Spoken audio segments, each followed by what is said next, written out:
Баршаңызға қайырлы күн, каналыма қош келдіңіздер. Осы 2025 жылдан хит болып жатқан Орео пирогын жасаймыз. Жалпы екі түрлі пирогтың рецептімен бөлісемін.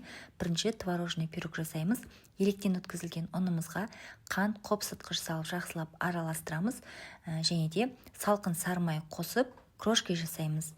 Мына жерде менде станичный деп аталатын сары май, пайызы жоғары, кез келген сары майды қолдансаңыздар болады.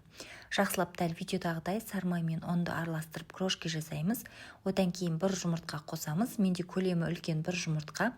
Осы қоспалардан артық ештеме қоспай, жұмсақ қамыр илейміз. Осы қоспалармен біздің қамырымыз әдемі песочный болып шығады. Дайын болған қамырды бір 10 минутқа бөлме температурасында тындырып қоямыз. Одан кейін пирогқа арналған ыдысымызға дәл видеодағыдай жайғастырып шығамыз. Қамырды формаға өзіңіздің қалауыңызша ыңғайыңызға қарай салсаңыздар болады. Оқтаумен жайып салсаңыздар да болады. Өзіңіздің қалауыңызға қарай.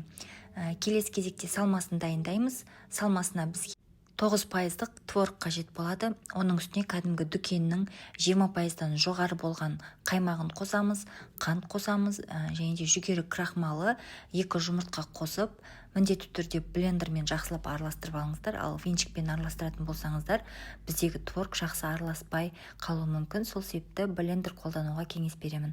Жақсылап араласқан массамызды жаңағы пирогымыздың үстіне құямыз. Алдын ала қызып тұрған пеште 170 градуста шамамен 30-35 минут көлемінде пісіреміз. Әркімнің пеші әрқалай қыздырады. Сол себепті қарап тұрыңыздар. Пирогтың бетін өзіңіздің қалауыңызша әсемдесеңіздер болады. Мен осылай клубникамен әсемдеп шығатын боламын. Пісіп шыққаннан соң формадан шығармай 1 сағат бөлме температурасында суытасыздар.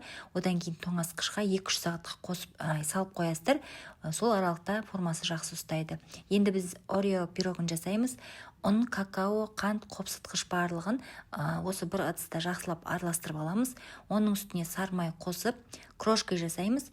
Дәл алдыңғы песочный қамырда жасаған секілді жасайсыздар. Бұл жерде бір ерекшелігі жай ғана какао қосамыз. Жұмыртқа салып жұмсақ қамыр илейміз. Дайын болған қамырды міндетті түрде 10 минуттай тындырып қойыңыздар.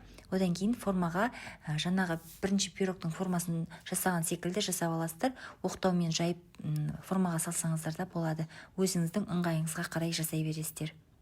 Осы жерде бір маңызды нәрсені айта кетейін. Көпшілік қыз-келіншектердің жіберетін қателігі пирог пештен пісіп шыққаннан соң бірден формадан шығарып тастайсыздар, не болмаса бірден кесіп тастайсыздар. Негізі ол дұрыс емес. Пирог пісіп шыққаннан соң формадан шығармай 1 сағат міндетті түрде сол формада қалдыруларыңыз керек.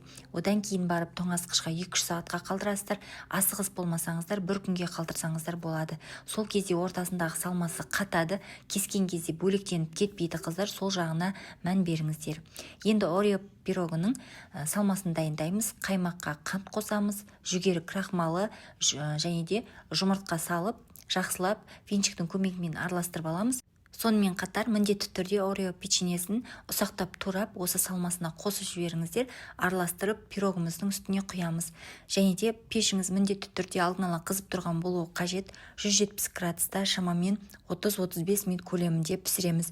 Пісіп шыққаннан соң тағы да айтамын, бірден формадан шығармай 1 сағат бөлме температурасында қалдырыңыздар.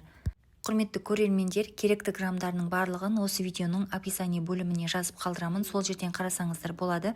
Міндетті түрде рецепті сақтап алып жасап көріңіздер. Сіздерге, сіздердің отбасыларыңызға ұнайды деген ойдамын. Егер рецепт пайдалы болып, сіздерге ұнап жатса, міндетті түрде парақшама тіркеліп алуды ұмытпаңыздар. Көптеген пайдалы, оңай рецепттермен бөлісіп отыратын боламын. Осымен біздің пирогтарымыз пісіп дайын болды. Қазір сіздерге ортасын кесіп көрсететін боламын. Бұл жерде менде 1 күн тоңазытқышта тұрды, асықпай 1 күнге қалдырдым.